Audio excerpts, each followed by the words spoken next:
I still remember the first time I saw Alex. Not the fleeting glance you give a stranger on the street, but the kind that etches itself into your memory, sharp and unyielding. She wasn't trying to stand out, far from it. That's what made her so intoxicating, or perhaps so terrifying. She simply existed, and that alone was enough to draw me in like a moth to a flame. We were both seniors at Stanford, crammed into a rundown apartment complex just off campus. I'd just transferred from Chicago, chasing the promise of California's endless sunshine and a fresh start after a messy breakup. What I hadn't bargained for was her. From the day I unpacked my boxes, Alex felt like a storm on the horizon. Quiet, unassuming, but charged with something electric. She wasn't the type to fill the room with noise or drama. No, she was steady, observant, with these piercing green eyes that seemed to peel back layers without effort. A subtle smile that only appeared when something truly amused her, and a laugh that was low and genuine, like it came from deep within. We started off as nothing more than housemates, polite hellos in the hallway, shared complaints about the leaky faucet, occasional group dinners with the other renters. But even in those early days, I found myself noticing details I had no business fixating on. The way her hair fell in loose waves after she air-dried it post-shower, carrying a faint scent of lavender and vanilla. How her fingers tapped rhythmically on her laptop when she was deep in thought. The subtle curve of her shoulders under her favorite oversized sweater. These were observations that snuck up on me, uninvited and relentless. Our apartment was a chaotic mix of mismatched furniture and half-empty takeout containers, but it became our little world. Mornings blurred into lazy brunches where we'd debate the merits of East Coast versus West Coast bagels over steaming mugs of coffee. Evenings were spent sprawled on the living room floor, binge-watching old sci-fi shows, her commentary always sharper and wittier than mine. I'd catch myself stealing glances, wondering if she noticed, hoping she didn't. Or maybe hoping she did. It was harmless at first, or so I told myself. Just a crush, just admiration for someone who seemed so effortlessly put together. But then came that weekend. The rest of our housemates had piled into a van for a spontaneous road trip to Big Sur, leaving the place eerily quiet. I hadn't been invited, something about limited space in the car. But truthfully, I didn't mind. Solitude suited me, and for the first time it meant having Alex all to myself. We decided to make the most of it, ordering in sushi from that hole-in-the-wall place down the block and settling in for a movie marathon. The living room was dim, lit only by the glow of the screen and a single lamp in the corner. She lounged on the sectional, legs tucked under a blanket, while I claimed the armchair nearby. The films were forgettable. Some action flick followed by a rom-com we both mocked relentlessly. But the atmosphere wasn't. Laughter came easy, but it lingered longer than usual, the pauses between words heavy with unspoken things.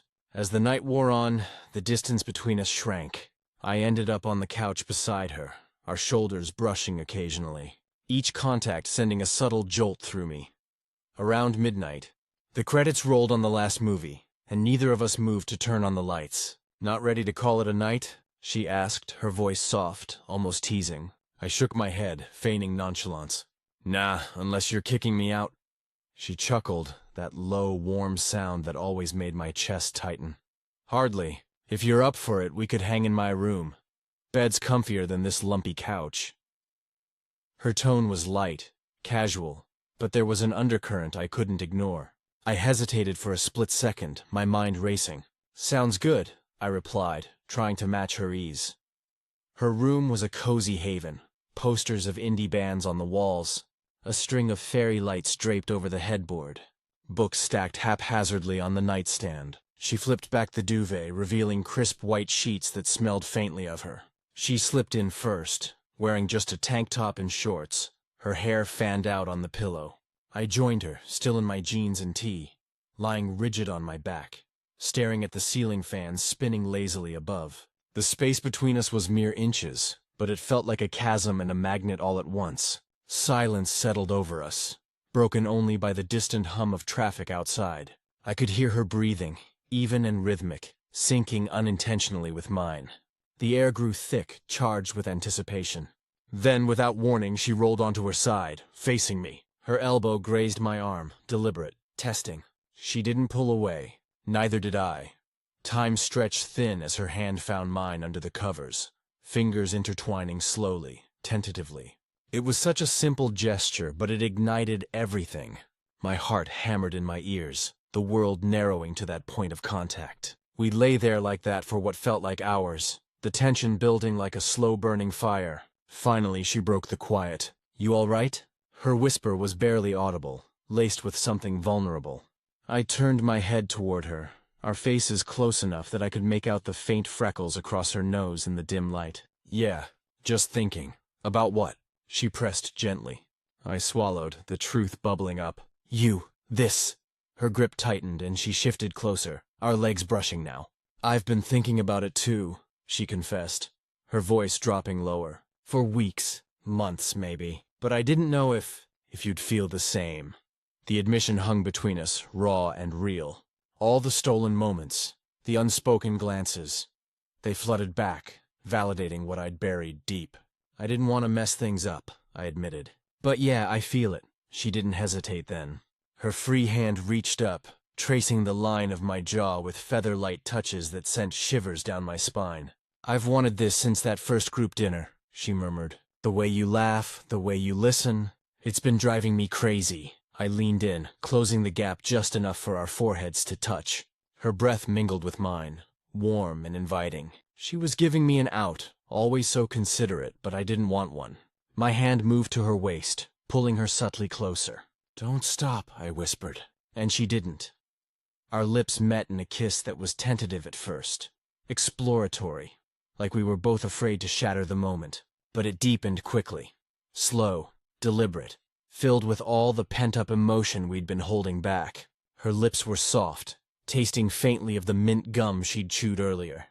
We moved together seamlessly, hands exploring with a reverence that went beyond physical desire. It was about connection, about finally acknowledging the pull we'd both felt from the start. We didn't rush. Clothes stayed on, but barriers came down. We tangled in each other, limbs entwined, breaths sinking in a rhythm that felt natural, inevitable. Her head rested on my chest afterward, her fingers drawing lazy patterns on my arm. "This isn't just tonight for me," she said softly, her voice muffled against my skin. "I want more than that." I tilted her chin up, meeting her eyes. "Me too. This feels right.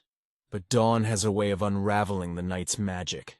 I woke to the first rays of sunlight filtering through the blinds, her arm still draped over me. For a moment I just watched her, peaceful, vulnerable, her lashes casting shadows on her cheeks. It was perfect, or so I thought. Then she stirred, her eyes fluttering open.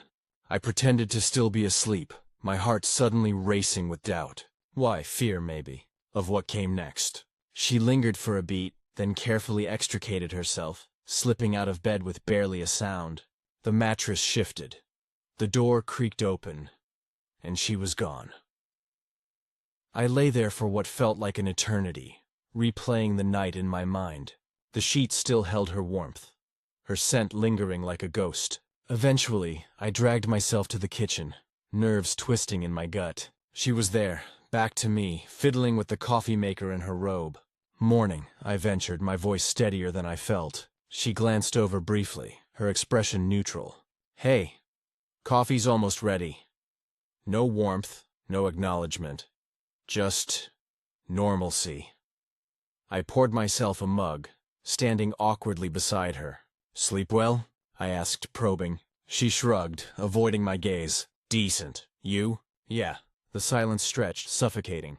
I couldn't take it. "Alex, about last night—" She cut me off, her tone clipped. "Look, we were both exhausted. It was late. Let's not make it weird." Her words hit like a punch, deflating everything. She busied herself with toast, turning away. And just like that, the intimacy evaporated. The day dragged on in forced politeness. Shared spaces avoided, conversations clipped. What had felt like a beginning now echoed like an end, leaving me to wonder if the deepest connections are the ones that scar the most when they fracture. Once upon a time in a bustling college town, there lived two roommates named Alex and Jordan. They had met through a mutual friend during freshman year and decided to share an off-campus apartment to save on rent. Alex was the outgoing type. Tall, with tousled dark hair, a quick wit, and a love for late-night video game marathons. He was studying graphic design, always sketching ideas on napkins or his tablet, dreaming of creating the next big app interface. Jordan, on the other hand, was more reserved, with sharp features, piercing blue eyes, and a quiet intensity that drew people in without him trying. He was majoring in environmental science, passionate about climate change, often burying himself in research papers or volunteering for local cleanup events. They got along like old friends from day one, sharing takeout, binge-watching sci-fi shows, and trading stories about their disastrous high school crushes. But beneath the easy camaraderie, there was always something unspoken simmering between them. Lingering glances during movie nights, accidental brushes in the cramped kitchen, moments where the air felt thicker than it should. Neither acknowledged it, until one stormy Friday evening when everything changed. The rain pounded against the windows like an impatient visitor, as Alex and Jordan huddled on the couch, a half-empty pizza box between them. Their other roommates, Mia and Chris, were out for the weekend, leaving the apartment unusually quiet. They had started with a horror flick, the kind with jump scares and creepy soundtracks, but halfway through, the tension on screen mirrored the one building in the room. Jordan laughed at a particularly ridiculous plot twist, his shoulder bumping Alex's. Alex turned, intending to make a joke, but their eyes locked, and the words died on his lips. "You okay?" Jordan asked, his voice low, almost hesitant. Alex nodded, but his heart was racing. "Yeah, just, this movie's got me on edge." Jordan's gaze flickered to Alex's mouth, then back up. "Me too." What happened next felt inevitable, like a dam finally breaking. Jordan leaned in first, slow enough for Alex to pull away if he wanted. But Alex didn't. Their lips met tentatively at first, a soft exploration that quickly ignited into something deeper. Hands roamed, pulling each other closer, the movie forgotten as they tumbled into a haze of kisses and whispered confessions. "I've thought about this," Jordan murmured against Alex's skin. "More than I should." "Me too," Alex breathed, his fingers threading through Jordan's hair.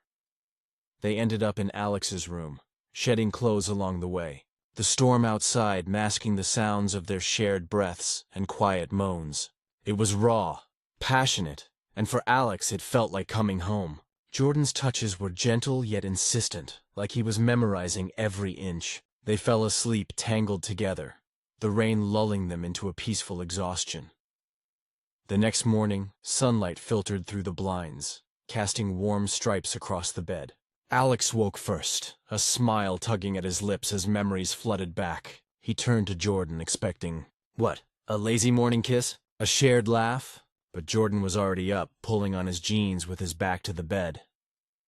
"Morning," Alex said, his voice sleepy and hopeful.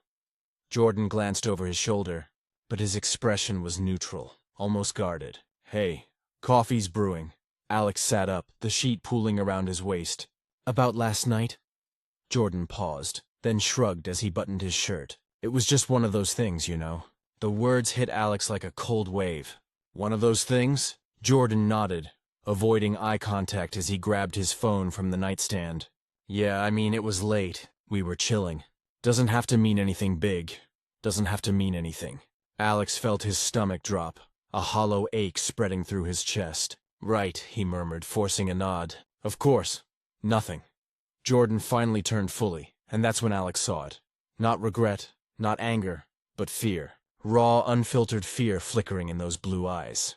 Fear of what they'd done, of what it implied, of the doors it might open that Jordan wasn't ready to walk through. He was retreating, building walls faster than Alex could tear them down, by acting like the night had been a fluke, a momentary lapse. Alex retreated to the bathroom, splashing water on his face to hide the sting in his eyes. When he emerged, Jordan was in the kitchen, sipping coffee like nothing had happened. Alex grabbed his own mug, the silence between them deafening. He wanted to scream, to demand answers, but instead, he mumbled something about class and left the apartment early, the door clicking shut behind him like a final punctuation. Hours turned into a day, then two. Jordan didn't text, didn't knock on Alex's door, didn't even acknowledge him in the shared spaces. He was a ghost in their own home, always out or holed up in his room with the door firmly closed, lights dimmed. Alex replayed the night endlessly. The way Jordan's hands had trembled slightly as they explored. The sincerity in his whispers. The way he'd held Alex like he was something precious. It had felt so real, so undeniable. But now, with every ignored glance and avoided conversation, doubt crept in. Had Alex imagined the connection? Pushed too far? Or was Jordan just terrified of facing the truth? The silence gnawed at Alex, turning meals into solitary affairs and evenings into endless scrolling on his phone. He missed the easy banter, the shared laughs, the way Jordan's presence had always made the apartment feel alive. Worst of all, he missed the man who'd let his guard down that night, only to slam it shut come morning. By the 5th day, Alex couldn't take it anymore. His chest felt tight, like a coiled spring ready to snap. That evening, after hearing Jordan shuffle into his room, Alex marched down the hall and knocked, soft at first, then with more urgency. "Jordan? I know you're in there." Silence. He knocked again, leaning his forehead against the cool wood. "Please, just talk to me. This is killing me."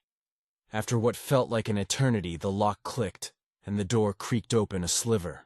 Jordan stood there looking wrecked, bags under his eyes, stubble shadowing his jaw, his usual neat hair disheveled. "What do you want, Alex?" His tone wasn't hostile, just weary, distant. Alex swallowed hard. "To not feel like I'm going crazy. Why are you acting like nothing happened?" Jordan sighed, stepping back to let him in. The room was a mess. Books scattered, bed unmade, the air thick with the scent of his aftershave mixed with stale coffee. He sank onto the edge of the bed, staring at his hands. "Because it's easier." "Easier for who?" Alex pressed, arms crossed as he paced. "I've been feeling like shit, Jordan. Like I don't even exist to you anymore." Jordan's head snapped up, eyes flashing. "You think you're the only one? I've never done anything like that before. It wasn't planned. It just happened. And that means it wasn't real?" Alex whispered, his voice breaking. Jordan met his gaze, holding it for a long, heavy moment. "No, it was real. That's why it's terrifying. I don't know what this makes me, Alex. I don't know who I am if this is part of me." Alex's heart ached at the vulnerability in those words. He stepped closer. "You're still you. The guy who drags me to those eco-rallies, even when I complain about the heat. The one who stays up late helping me with my design projects. You don't have to have it all figured out right now." Jordan didn't respond, so Alex continued, softer. "But ignoring it doesn't make it disappear. It just makes everything hurt more." Jordan's shoulders slumped, and he stood, walking to the window to stare out at the darkening sky. "I'm scared," he admitted, voice barely above a whisper. "Scared of what this means, of messing everything up." "Me too," Alex said, moving beside him. "But running from it won't help." Jordan turned then, his eyes searching Alex's face. For the first time in days, he didn't look away. "I don't want to lose you. But I don't know how to have this, us." Alex reached out tentatively, placing a hand on Jordan's arm.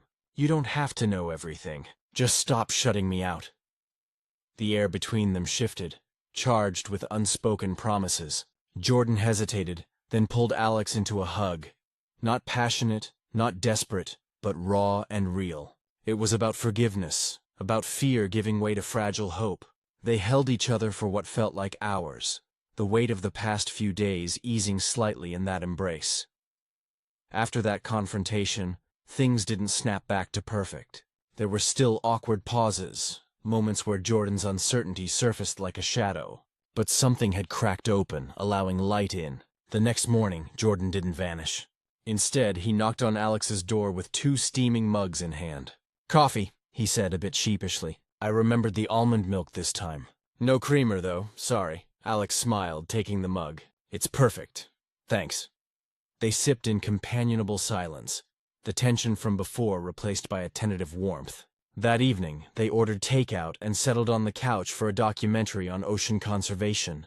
Jordan's pick, of course. They sat closer than usual, knees brushing, but no one made a move. It was enough for now. As the credits rolled, Jordan cleared his throat. "Can I ask you something?" "Shoot," Alex replied, turning to face him.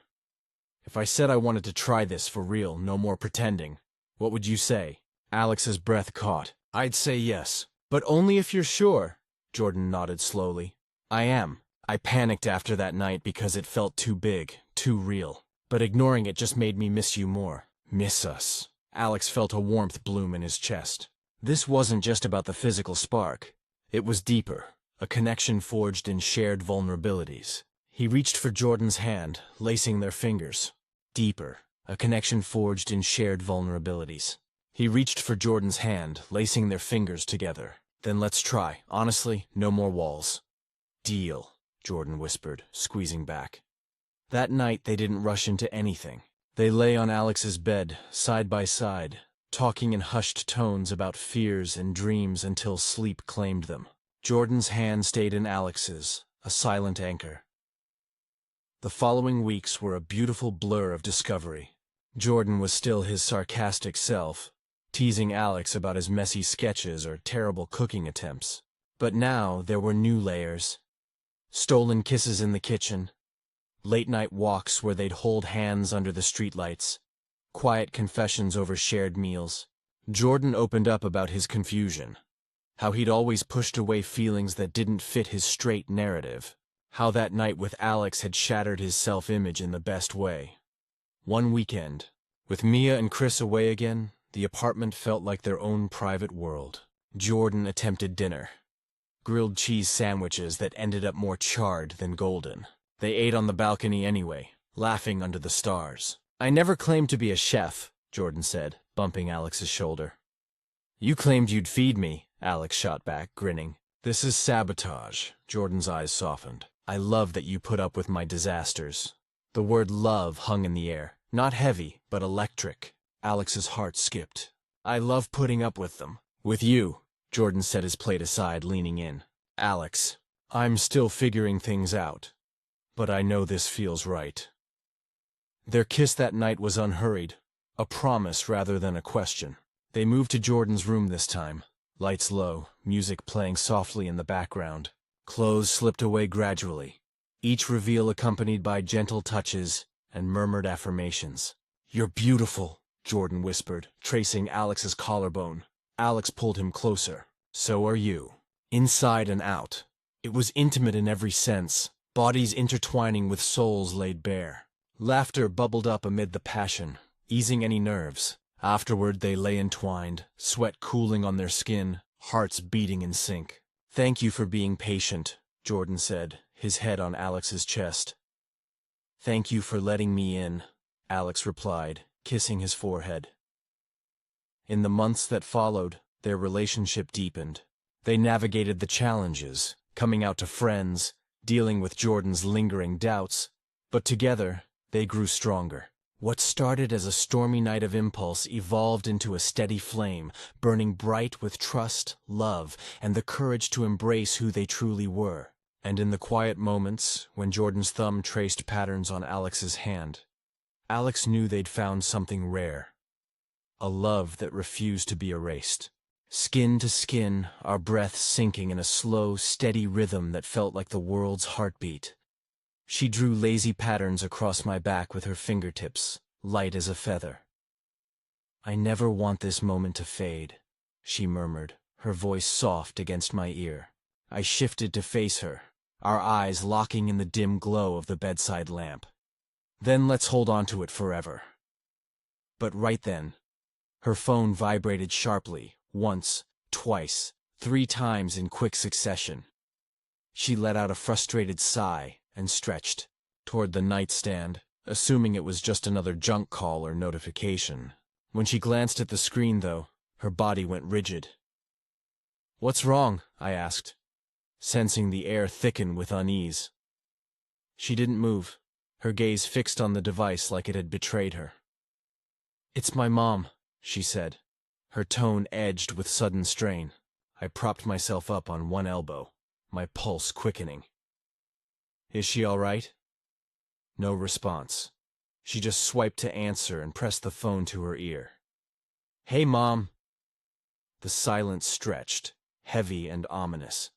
I couldn't make out the words on the other end, but I watched her face transform, eyes widening in disbelief, lips parting in quiet horror. a flicker of guilt crossing her features. She ended the call abruptly, her hand dropping as she stared blankly at the wall, like she'd been slammed by an invisible force. "What happened?" I pressed gently, reaching out to touch her arm. She turned to me, but her eyes were miles away, clouded with something I couldn't quite name. I have to head back home, right now." Just like that. The cozy cocoon we'd built shattered. The intimacy evaporated, leaving a chill in its wake. That evening had been a revelation, something deeper than I'd ever known. It wasn't merely passion or the thrill of bodies entwining in the shadows. It was vulnerability laid bare, fears dissolving into a profound sense of security. It was Elena pressing her lips to mine with tenderness, her gaze seeking silent permission before each caress, cradling me as if I were the most precious thing in her world. For the first time I allowed someone to see all of me. The scars, the doubts, the hidden corners I'd guarded fiercely. We barely uttered a word throughout. Our connection transcended language. Every brush of skin, every shared glance, whispered truths. "You are cherished. With me, you're protected. I choose you." In the aftermath, she reclined against the pillows, drawing me into her embrace, our fingers interlacing like puzzle pieces finally fitting. "I didn't realize it could be this way," she breathed, her voice laced with wonder. "What way?" I asked, nuzzling closer. "Like finding where I truly belong." But then her phone erupted again. 2 buzzes, then a third, insistent and unyielding. She groaned, rolling over to grab it, expecting triviality. Instead, her expression hardened in an instant. "What is it?" I repeated, sitting up as worry gnawed at me. Her jaw clenched. "My mom," she replied, her words clipped and grave. She exchanged only a handful of sentences before falling silent, her free hand gripping the sheets. When she hung up, her eyes held a storm, shaken, unresolved. "I have to leave," she announced, swinging her legs off the bed with abrupt urgency. "Wait, leave for where?" I stammered, confusion swirling. "Back home. There's been an incident." She didn't go into details, but it's serious. "I can't linger here. I need to start packing." "Elena, are you coming back?" I pleaded, my voice cracking. She paused, really looking at me then, her eyes searching mine. But no words came. She just turned away, busying herself with clothes scattered on the floor. I spent that night in a vigil of sorts, staring at my phone, willing it to light up with her name, a text, a call, even a simple emoji. Dawn broke, and I dragged myself to her room, hoping against hope. It was barren. Closet doors ajar, a few dresses vanished, her favorite boots absent from their spot by the door. No farewell note, no digital breadcrumb. She'd evaporated like mist at sunrise, as if our shared moments had been a dream. The days that followed blurred into a haze of numbness. Appetite fled. Sleep was a stranger. Each ping from my phone sent adrenaline surging, only to crash into disappointment when it wasn't her. The sheets still carried her scent, lavender and vanilla, a ghost of her presence. Passing her empty room, I'd strain to catch the faint echo of her laughter or the way she'd sing under her breath while applying makeup, off-key but endearing. But silence reigned, amplifying the void, turning it into a throbbing pain. A week dragged by, then another, stretching into a third. I tormented myself with doubts. Maybe it was fleeting for her, a whim born of the moment. Perhaps she'd returned home, shoved our night into a mental drawer and sealed it shut. Yet, deep down, I rejected that narrative. I'd felt her essence that night, not superficial, not feigned. The way she held me, gazed into my soul, that couldn't be erased. So I clung to hope, even as it sliced like a blade, because what I felt for her was love. And love endures, stubborn and unyielding. To cope, I threw myself into routines, long, runs through the park at dawn, where the mist clung to the trees like unspoken regrets. Endless cups of coffee at the corner cafe, staring out the window at passers-by who seem to have their lives neatly ordered. Evenings buried in books or mindless TV, anything to mute the ache. Friends noticed my withdrawal, prodding gently, "You okay? You seem off." I'd force a smile, mumble about work stress, but inside the questions looped endlessly. Why hadn't she reached out? Was she okay? Did she think of me at all? One rainy afternoon, I found myself wandering into a small art gallery downtown, drawn by the vibrant posters outside. The pieces inside were abstract swirls of color, evoking emotions I couldn't name. One painting in particular, a tangle of blues and golds, like a storm giving way to sunlight, reminded me of her eyes, the way they'd lit up when she laughed. I stood there too long, lost in memory, until the curator asked if I needed help. I shook my head and left, the rain mirroring the turmoil within. It was a crisp Tuesday evening, 4 weeks and 3 days since her departure. I'd just returned from a solitary hike in the hills, earbuds blasting a playlist of melancholic indie tracks to silence my racing mind. As I pushed open the apartment door, my breath caught. A worn backpack slumped against the wall, one I recognized instantly, hers, with the faded sticker from that music festival we'd attended last summer. My heart hammered. Maybe a roommate had a visitor, or perhaps I'd imagined it. But then, from the living room came a voice. Her voice, soft and tentative, chatting with someone unseen. "Elena?" I called out, my own words trembling. She emerged from around the corner, looking gaunt, her cheeks hollowed, shadows bruising. Under her eyes as if sleep had eluded her for as long as it had me, yet there she was, real and present. She met my gaze, her lips quivering. "Hi." I froze in the doorway, keys still clutched in my hand. What are you doing here?" "I came back," she said simply, though her voice wavered.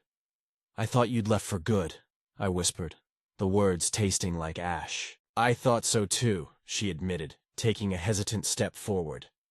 "But every second away, my mind was on you. On that night, on us, on what we could have been." Her eyes glistened. "My mom. She had a severe stroke. It was touch and go for days. I had to be there, handling doctors, paperwork, everything. And in the chaos, I didn't know how to reach out to you. I shut down, panicked. It's what I do when things get overwhelming. I run."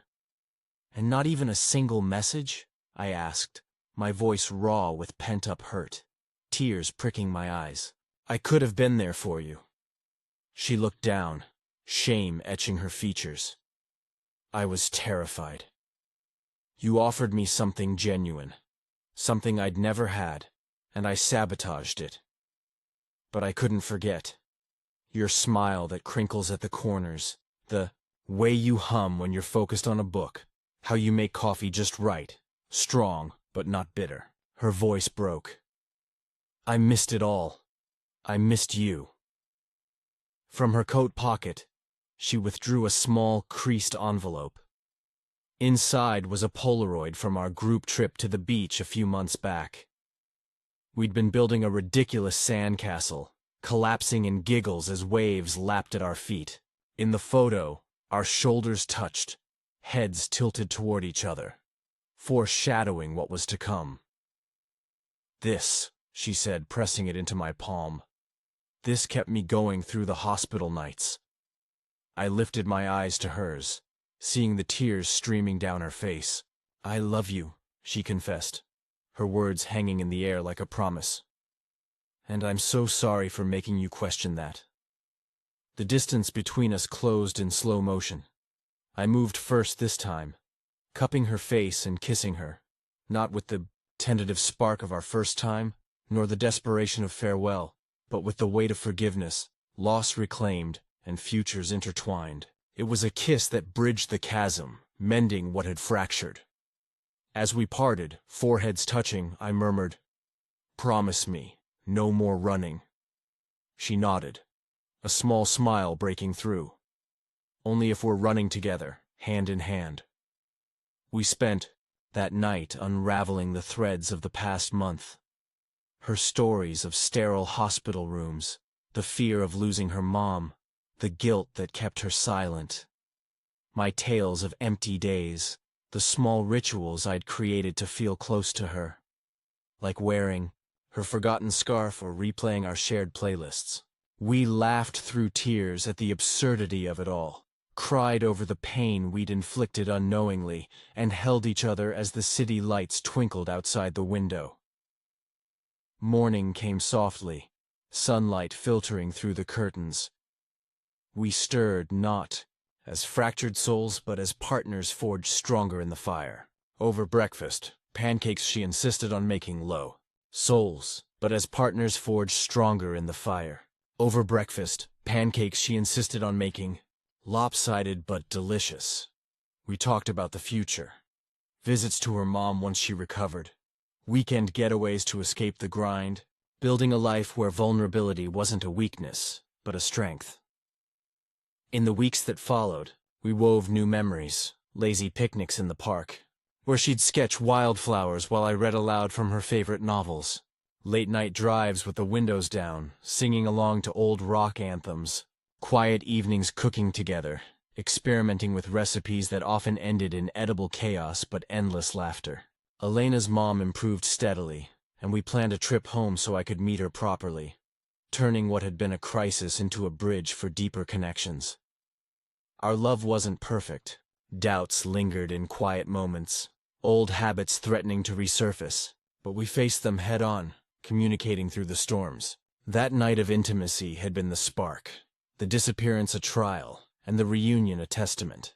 We emerged not just lovers, but allies, ready to navigate whatever came next, together.